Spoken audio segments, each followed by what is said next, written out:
J'ai été confrontée à un cancer très agressif, puis ça n'avait pas été de la recherche, je ne serais pas là aujourd'hui. Il y a une vingtaine d'années, la forme de cancer que j'ai eue, on n'en survivait pas.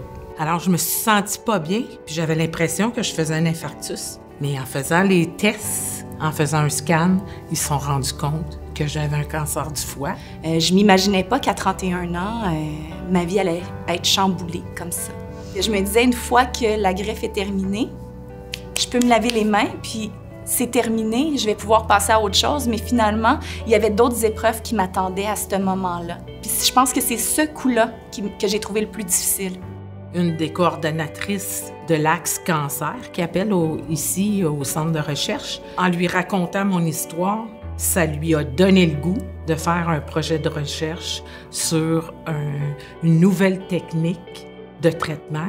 Patient partenaire est venu un petit peu avec ça, parce que je me suis dit, si je suis capable d'aider quelqu'un dans son processus, dans ses deuils, dans ses sacrifices, mais je vais pouvoir donner un peu de mon vécu ou de mon expertise patient.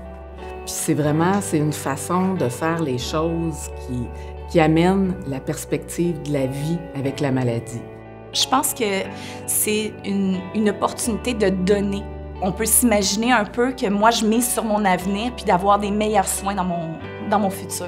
Donner au suivant, c'était pas pour moi nécessairement, mais pour les autres qui suivent après, ben s'il n'y a pas de recherche, il n'y a pas de survie. Peu importe ce qui arrivera, là, je me dis, ben mon Dieu, je vais avoir apporté ma contribution.